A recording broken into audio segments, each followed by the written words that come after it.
Deputy chairman sir, सबसे पहले तो इस सदन के सभी दलों के नेताओं के प्रति और पूरे सदन के प्रति आभार व्यक्त करना चाहता हूं। आतंकवाद जैसे गंभीर विषय पर जो एकजुटता इस सदन ने दिखाई है, यह केवल इस सदन की एकजुटता नहीं है, बल्कि यह डिप्टी चेयरमैन साहब, यह हमारे देश की एकजुटता है। और मैं पूरी तरह से आश्वस्त हूं कि आतंकवाद जो हमारे देश पे भी अपनी जड़ें जमाने की कोशिश कर रहा है, उस आतंकवाद की जड़ों को उखाड़ने में हम लोग पूरी तरह से कामयाब होंगे, यह मेरा भरोसा और विश्वास है।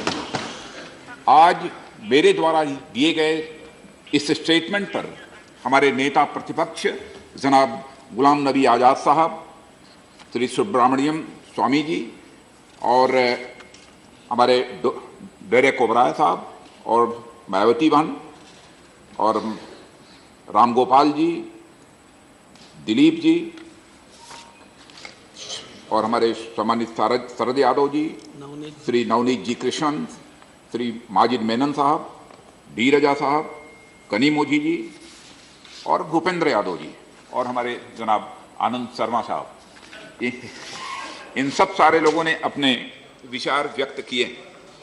मैं समझता हूं कि बहुत सारे प्रश्नों का अलग अलग उत्तर यदि मैं दूंगा तो लंबा समय लगेगा, इसलिए संक्षेप में ही मैं अपनी बात यहां पर रखना चाहूंगा कि हमारे नेता प्रतिपक्ष जनाब गुलाम नबी आज़ाद साहब ने जो यह बात कही है कि आतंकवाद के सवाल पर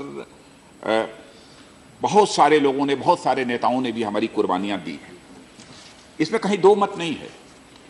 और मुझे यह कहने में रंच मात्र भी गुरोज नहीं है कि हमारे देश के जो भी प्रधानमंत्री हुए हैं, चाहे वह किसी भी दल के रहे, आतंकवाद को इस हिंदुस्तान से उखाड़ फेंकने के लिए अपनी प्रतिबद्धता जताई है और हर अंतर्राष्ट्रीय फोरम पर जितनी भी प्रभावी भूमिका का निर्वाह किया जा सकता है वह सभी ने किया है।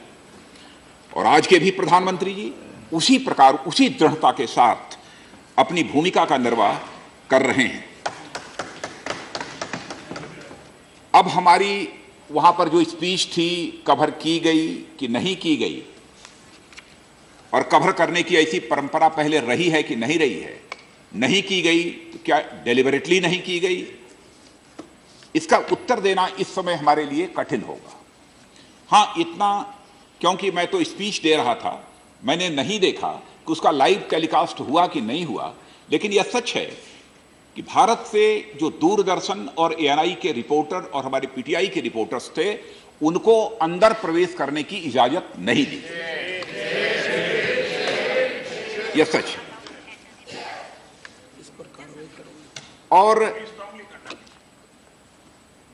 वहां के मंत्री के द्वारा अथवा वहां की सरकार के द्वारा मर्यादित व्यवहार मेरे साथ हुआ कि नहीं हुआ, डिप्टी चेयरमैन सर, यह बोलने में मुझे संकोच है।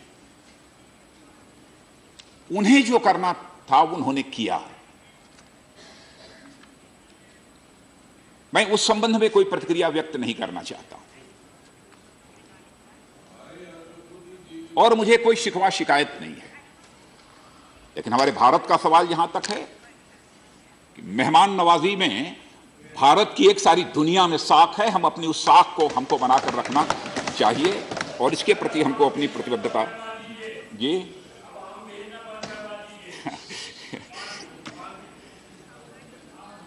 हाँ, यह बात सच है कि मीटिंग समाप्त होने के बाद दोपहर की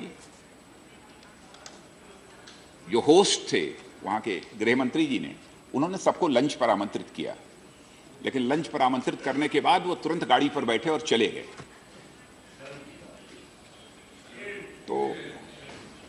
तो मुझे भी मर्यादाओं को ध्यान में रखते हुए, देश की मर्यादा का ध्यान रखते हुए जो कुछ भी करना था वो मैंने भी किया।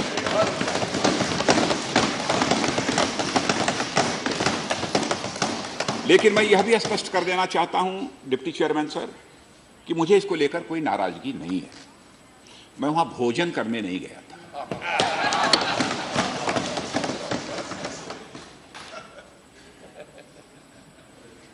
प्रदर्शन का जो भी वहां पर प्रदर्शन चल रहा था भारत के खिलाफ और हमारी विजिट के खिलाफ पाकिस्तान की, वो प्रदर्शन चल रहा था।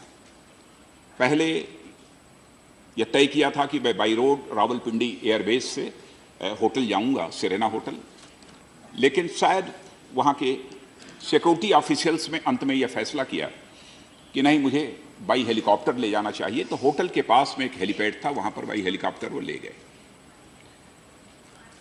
लेकिन हेलीकॉप्टर से उतरकर जब मैं होटल जाने लगा तो कई स्थानों पर लोग 100, 50, 25, 10, 5 की संख्या में लोग खड़े थे और उनका अपना विरोध दर्ज करा रहे थे। लेकिन आप तो जानते हैं श्रीमान कि यदि विरोध की यदि चिंता रही होती तो शायद मैं पाकिस्तान जाता न, लेकिन उन्होंने किया। लेकिन अपनी तरफ से ऐसा कोई अवसर भी नहीं आया कि मैं यह विरोध दर्ज कराऊं अथवा यह मैं अपनी बात वहां पर रखूं कि मुझे आना था तो क्यों पाकिस्तान में विरोध हुआ।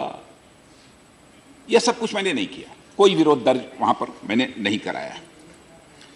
वहां जो होना था वो हुआ है। और एक बात कि हमारी जो स्पीच ब्लैकआउट कर दी गई,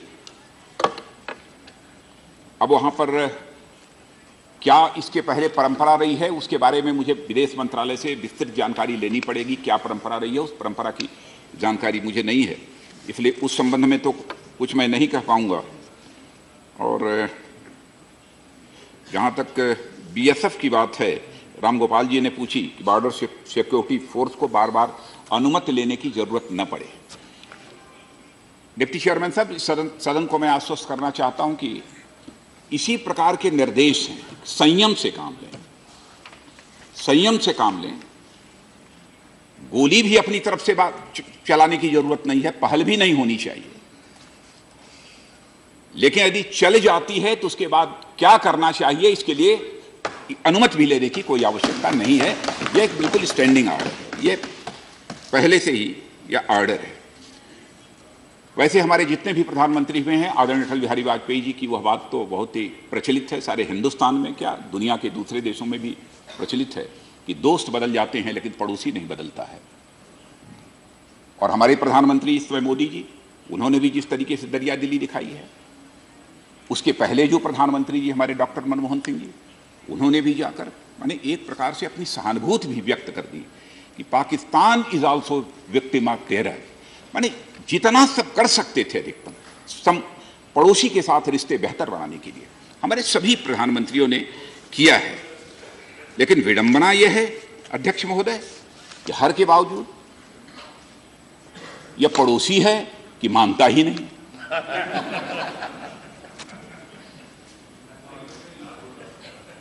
लेकिन ज्यादा कुछ न कहते हुए मैं इतना ही कहूंगा कि परमात्मा सभी को सद्बुद्धि दे कि सभी एकजुट होकर आतंकवाद का मुकाबला करने के लिए खड़े हों। और इतना ही कहते हुए और मैं पुनः सभी सम्मानित सदस्यों के प्रति आभार व्यक्त करते हुए अपनी बात समाप्त करता हूं। जी, डिप्टी चेयरमैन सर के अपने भारत सरकार को अपनी नीतियों पर पुनर्विचार करना है कि नहीं करना है, इस प्रश्न का जहां तक सवाल है, मैं समझता हूं कि इसमें सभी को जो भी करेंगे सबको विश्वास में लेकर करने की कोशिश करेंगे। पूछो।